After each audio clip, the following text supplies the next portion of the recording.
ब्रह्मांड की अनंत गहराइयों में एक ऐसी भाषा की ध्वनि अनादिकाल से प्रतिध्वनित हो रही है जिसे केवल अक्षरों या व्याकरण से नहीं बल्कि कंपन, चेतना और ब्रह्मा से जोड़ा गया है। यह भाषा है संस्कृत, जिसे हमारे प्राचीन ऋषियों ने केवल संवाद का माध्यम नहीं बल्कि ब्रह्मांडीय ऊर्जा से जुड़ने का एक जीवंत विज्ञान माना था। संस्कृत कोई साधारण भाषा नहीं थी, यह एक जीवंत ऊर्जा थी, एक ऐसी ध्वनि संरचना जो चेतना को प्रभावित कर सकती थी, ऊर्जा क्षेत्र को संतुलित कर सकती थी और ब्रह्मांडीय स्पंदनों के साथ मानव आत्मा को जोड़ सकती थी। ऋग्वेद, यजुर्वेद, सामवेद और अथर्ववेद में वर्णित मंत्र केवल शब्द नहीं थे, वे कंपनों की कुंजी थे, ब्रह्मांड के गूढ़ रहस्यों को खोलने वाले कोड थे। नासा के शोधों और अंतर्राष्ट्रीय भाषा वैज्ञानिकों के अध्ययन यह दर्शाते हैं कि संस्कृत विश्व की एकमात्र ऐसी भाषा है जो कंप्यूटेशन लॉजिक, वैज्ञानिक संरचना और ध्वनि आधारित प्रोग्रामिंग में अद्वितीय है। नासा के वैज्ञानिक रिक ब्रिक्स ने 1985 में प्रकाशित अपने paper knowledge representation in Sanskrit and artificial intelligence में उल्लेख किया कि संस्कृत एक ऐसी भाषा है जो मशीन रीडेबल एंड अनएम्बिग्युअस, यानी मशीन द्वारा पढ़ी जा सकने वाली और स्पष्ट है, जिसे आज के युग में एक प्रोग्रामिंग लैंग्वेज फॉर कॉन्शियसनेस कहा जा सकता है। संस्कृत के प्रत्येक ध्वनि में नादब्रह्म का कंपन छिपा होता है, जैसे बीज मंत्रों की गूंज मस्तिष्क की तरंगों को प्रभावित करती है, शरीर के ऊर्जा चक्रों को संतुलित करती है और आत्मा को ऊर्ध्वगामी ऊर्जा की ओर प्रवाहित करती है। ऋषियों का मानना था कि ब्रह्मांड स्वयं ध्वनि है, नाड़ा ब्रह्मा, और जब हम संस्कृत में मंत्रों का उच्चारण करते हैं तो हम केवल शब्द नहीं बोल रहे होते, हम उस दिव्य ध्वनि संगीत को दोहरा रहे होते हैं जिससे सृष्टि उत्पन्न हुई थी। यही कारण है कि प्रत्येक वेद, प्रत्येक उपनिषद, प्रत्येक श्लोक केवल ज्ञान नहीं बल्कि चेतना की कंपनात्मक संरचना है। यदि हम संस्कृत की ध्वनि संरचना को देखें तो पाएंगे कि इसकी व्याकरण प्रणाली पाणिनि के अष्टाध्यायी के माध्यम से एक पूर्ण गणितीय एल्गोरिदम की तरह कार्य करती है। इसकी प्रत्येक ध्वनि वर्णमाला से लेकर संधियों और समासों तक ब्राह्मी लिपि में ऐसी सामंजस्यता और अनुशासन प्रदान करती है जो आधुनिक भाषाओं में दुर्लभ है। संस्कृत के महेश्वर सूट्रास एक ध्वनितांत्रिक आवर्तन का उदाहरण है। यह केवल वर्णों की सूची नहीं बल्कि ब्रह्मांडीय ऊर्जा के आवर्तन है। यही कारण है कि जब कोई व्यक्ति गहरे ध्यान में बैठकर किसी वैदिक मंत्र जैसे गायत्री मंत्र का उच्चारण करता है तो उसकी चेतना के स्तर में उल्लेखनीय परिवर्तन होता है। मस्तिष्क के बीटा तरंगों की आवृत्ति कम हो जाती है और वह गामा स्तर की सूक्ष्म ऊर्जा तक पहुंचने लगता है। इस पर आधुनिक न्यूरोसाइंस ने भी शोध किया है कि वैदिक ध्वनियाँ विशेष रूप से संस्कृत में उच्चारित न्यूरोप्लास्टिसिटी को बढ़ावा देती हैं और ब्रेन की संरचना को बदलने की क्षमता रखती हैं। यही नहीं, संस्कृत में बोले गए शब्दों का कंपन हमारे डीएनए के वाइब्रेशनल रिसेप्टर्स को प्रभावित करता है, जिसे एपिजेनेटिक्स के आधुनिक विज्ञान में वाइब्रेशन बेस्ड जीन एक्सप्रेशन कहा गया है। ऋषियों ने बिना किसी माइक्रोस्कोप या लैब के इस गूढ़ सत्य को समझ लिया था कि ध्वनि के माध्यम से शरीर, मन और आत्मा को प्रभावित किया जा सकता है। यही कारण है कि संस्कृत के मंत्र केवल पूजा की सामग्री नहीं थे, वे चिकित्सा, ध्यान, ऊर्जा नियंत्रण और ब्रह्मांडीय संचार के उपकरण थे।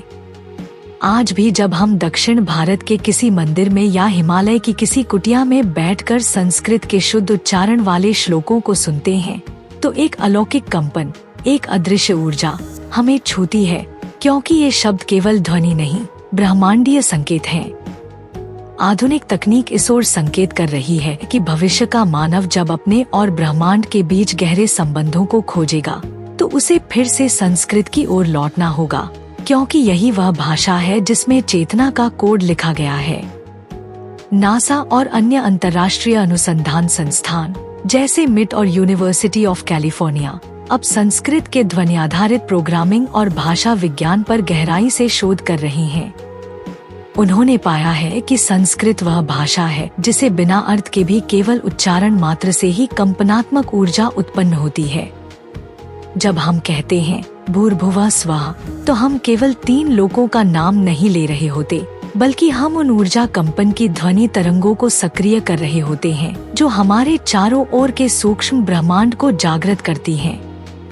संस्कृत की यह क्षमता कि वह कंप्यूटेशनल क्लैरिटी, वाइब्रेशनल प्योरिटी और कॉन्शियसनेस अलाइनमेंट तीनों को एक साथ साध सकती है, यह दर्शाता है कि यह केवल भाषा नहीं बल्कि ब्रह्मांड का सोर्स कोड है। ऋषि मुनियों ने इसे केवल संवाद के लिए नहीं बल्कि देवताओं से संपर्क साधने, ऊर्जा केंद्रों को संतुलित करने और आत्मा को ब्रह्मा से जोड़ने का माध्यम बनाया। आज जब हम आर्टिफिशियल इंटेलिजेंस, क्वांटम कंप्यूटिंग और ब्रह्मांड के रहस्यों को खोलने की दिशा में बढ़ रहे हैं, तो हमें यह समझना होगा कि हमारे पास पहले से ही एक ऐसी भाषा है जो न केवल इन रहस्यों को समझ सकती है बल्कि उन्हें अनुभव भी करा सकती है, और वह भाषा है संस्कृत। इसलिए यदि आज हम फिर से उस दिव्य नाद को, उस अलौकिक कंपन को और उस शाश्वत ध्वनि विज्ञान को अपनाएं, तो हम केवल अपने अतीत को नहीं समझेंगे, हम भविष्य की चेतना के द्वार खोलेंगे। वह चेतना जो न केवल बुद्धि से बल्कि स्पंदनों से संचालित होगी, और उस स्पंदन का मूल है संस्कृत। तो अब कल्पना कीजिए, आप एक सुनसान प्राचीन गुफा में खड़े हैं।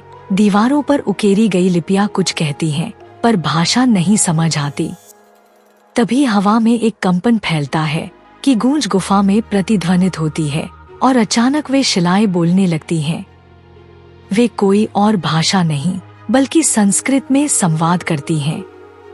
यह वही कंपन है जिसे ब्रह्मांड की पहली सांस कहा गया, वह अनाहत नाद जिसने सृष्टि को ध्वनि से उत्पन्न किया। ऋषियों ने इसे सुना, अनुभव किया और फिर उस नाद को संस्कृत के शब्दों में ढाला। यही वह दिव्य विज्ञान था जिसे वे श्रुति कहते थे, यानी सुना हुआ सत्य, not created but revealed. Sanskrit कोई बनाई गई भाषा नहीं थी, यह तो ब्रह्मांड से बहने वाला वह चेतन स्रोत था जिसे ऋषियों ने केवल शब्द नहीं, आत्मा से ग्रहण किया। जब उन्होंने नमः शिवाय कहा, तब वह एक मंत्र नहीं, एक पूर्ण ऊर्जा को आह्वान करने वाला कोड था। प्रत्येक ध्वनि, प्रत्येक स्वर, प्रत्येक अक्षर एक बीज था जिससे चेतना का वृक्ष फूटता था। आज जब हम कहते हैं कि संपर्क रहित युग में जी रहे हैं, तो वास्तव में हम उस कंपन से दूर हो चुके हैं जो हमें ब्रह्मांड से जोड़ती थी। आज भाषाएं केवल संप्रेषण के लिए हैं, लेकिन संस्कृत एक ऐसी ध्वनि थी जो आत्मा से ब्रह्मा तक सीढ़ियां बनाती थी। नासा और आधुनिक वैज्ञानिकों ने केवल सतह को छुआ है, उन्होंने केवल इस भाषा की क्लैरिटी, स्ट्रक्चर और कंप्यूटेशनल परफेक्शन देखी है, परंतु ऋषियों ने इसकी आत्मा देखी थी। वे जानते थे कि हर मंत्र, हर शब्द एक ब्रह्मांडीय दरवाजा है, और इन मंत्रों को उच्चारित करने से न केवल वातावरण शुद्ध होता था बल्कि चेतना भी जागृत होती थी।